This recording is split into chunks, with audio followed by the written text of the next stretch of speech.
சற்று முன் கிடைக்கப்பெற்ற மிக மிக முக்கியமான செய்தி ஒன்று வெளியாகி உள்ளது.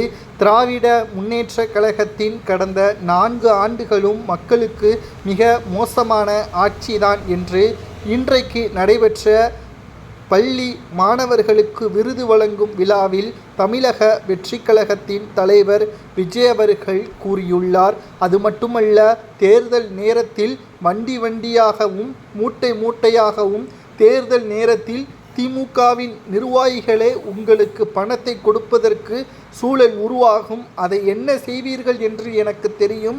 ஆனால் உங்களது ஓட்டு அடுத்த தலைமுறையினர்களுக்கு ஒரு வாய்ப்பாக அமைய வேண்டும். உங்களது பிள்ளைகள் மீண்டும் செழிப்பாக, மீண்டும் பிற மாநிலங்கள் போல் அல்லாமல் பிற நாட்டில் போல் வளர்ச்சியடைந்த பள்ளிக்கு முக்கியத்துவம் கொடுக்கின்ற, கல்விக்கு முக்கியத்துவம் கொடுக்கின்ற மாநிலமாக தமிழகம் வளர வேண்டும் என்றால் திராவிட முன்னேற்ற கழகத்தை அடியோடு ஒழிக்க வேண்டும். திமுக எதிர்க்கட்சி அந்தஸ்தையே இழக்க வேண்டும் என்று தமிழக வெற்றி கழகத்தின் தலைவர் விஜய் அவர்கள் பேசியிருப்பது பரபரப்பை ஏற்படுத்தியுள்ளது.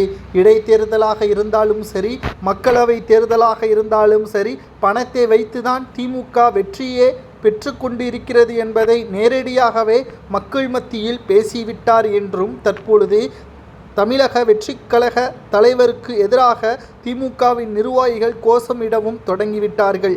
நீட்டை ஒழிப்போம் என்று கூறி மக்களை நம்ப வைத்து மக்களும் திமுகவிற்கு 39 எம்பிக்களை டெல்லிக்கு அனுப்பி வைத்தார்கள். அங்கு கோபாலபுர குடும்பத்தை பற்றி புகழாரத்தை மட்டும்தான் திமுகவின் எம்பிக்கள் செய்தார்களே தவிர நீட்டை ஒழித்தார்களா, அதற்கான எந்த ஒரு சூழலாவது உருவாக்கினார்களா என்று மக்களிடம் நேரடியாகவே விஜய் மட்டுமல்ல, எதிர்க்கட்சி தலைவர் எடப்பாடி பழனிசாமி அவர்களும் கூறியுள்ளார். இந்த சட்டசபை தேர்தலில் மூட்டை மூட்டையாக, வண்டி வண்டியாக பணங்கள் எல்லாம் கொடுக்கப்படும். அதை வாங்கி கொள்வது உங்களது உரிமை. ஏனென்றால் அது உங்களது பணம். ஆனால் நீங்கள் செலுத்தக்கூடிய ஓட்டு உங்களது பிள்ளைகளது எதிர்காலத்தையும் உங்களது பொருளாதாரத்தை மாற்றக்கூடிய வகையிலும் அமைய வேண்டும். மீண்டும் ஒரு ஏமாற்றத்தை நீங்கள் அனுபவிக்க வேண்டுமா என்பதை மறந்துவிடாதீர்கள் என்று பள்ளி மாணவர்களுக்கு விருது வழங்கும் விழாவில் விஜய் அவர்கள் தெரிவித்திருப்பது பரபரப்பை ஏற்படுத்தியுள்ளது.